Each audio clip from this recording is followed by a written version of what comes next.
آپ 20 سال پیچھے جائیں، آپ کو اپنے علاقے کے اندر ان افراد میں سے کتنے افراد ملتے ہیں؟ بہت کم۔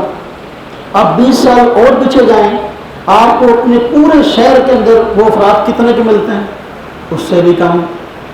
آپ اگر 20 سال اور پیچھے جائیں، پورے صوبے میں کتنے افراد ملتے ہیں؟ اگر آپ 10 سال اور پیچھے جائیں، پاکستان کی امت تقریباً اتنی کی ہے، تو پورے ملک کے اندر وہ افراد کتنے ملتے ہیں؟ ان کی مسجدیں کتنی ملتی ہیں؟ ان کے دینی ادارے کتنے ملتے ہیں؟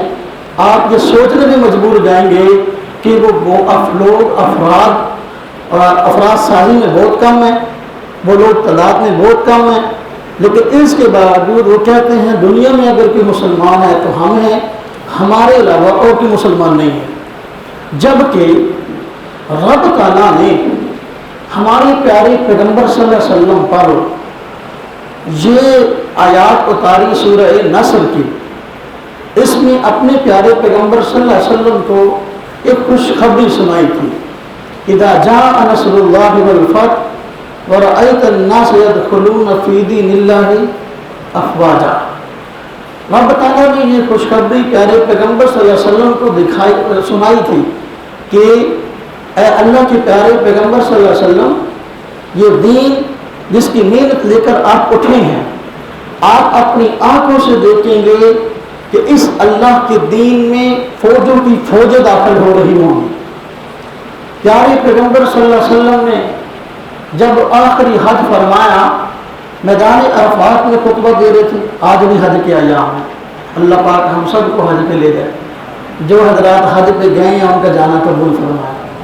نبی کریم صلی اللہ علیہ وسلم نے میدان عرفات میں ٹھاٹھے مارتا ہوا ایک اجتماع اپنے سامنے پایا، اور پھر ان کو فرمایا تھا کہ میں نے دین تم تک پہنچا دیا؟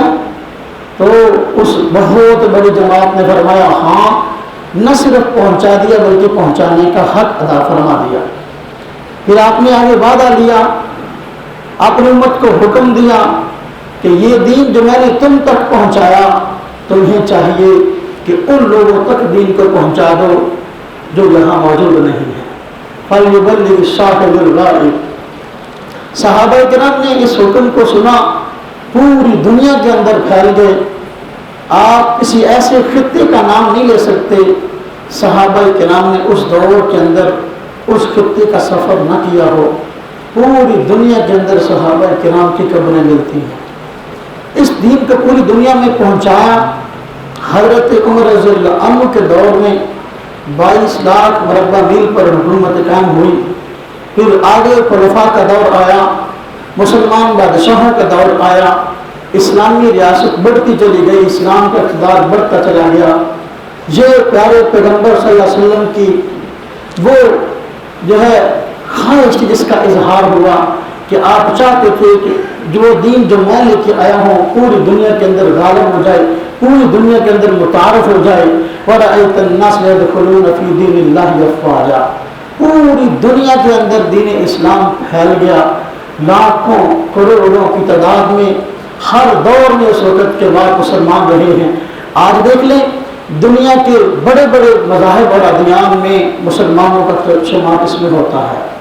اب پیارے پیغمبر صلی اللہ علیہ وسلم نے قیامت کے متعلق فرمایا تھا نا، ہر نبی اس کے ماننے والے قیامت کے دن اپنے نبی کے پاس آئیں گے، اور ہر نبی کی امت اپنے پیغمبر کے پاس آئے گی۔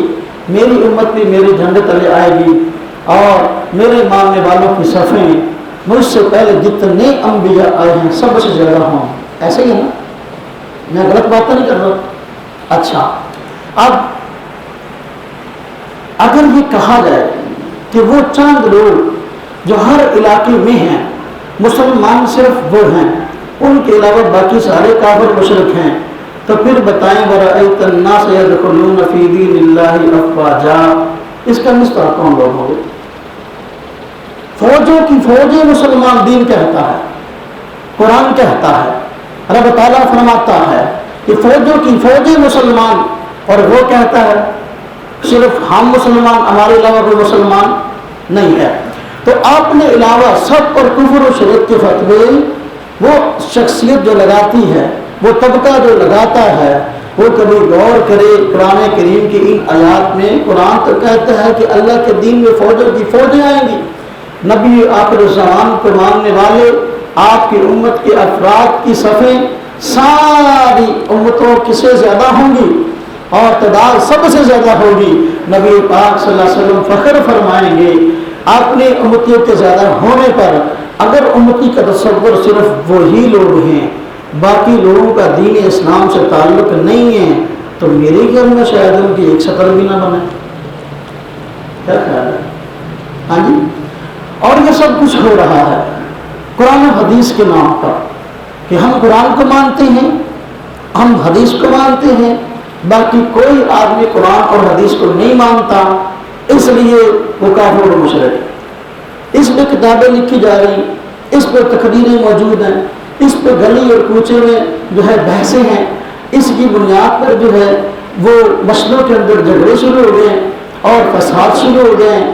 اگر ایک آدمی اس موقع پر آتا ہے تو خارشی اونٹ کی طرح اس کو خارش لگ جاتی ہے، جب تک وہ دن کے اندر 10-12 آدمی سے چھیڑ چھاڑ نہ کر لے اس کو روٹی ہضم نہیں ہوتی۔ تو ہماری مجبوری بن گئی کہ ہم اپنے ساتھیوں کو اس حقیقت سے آگاہ کریں۔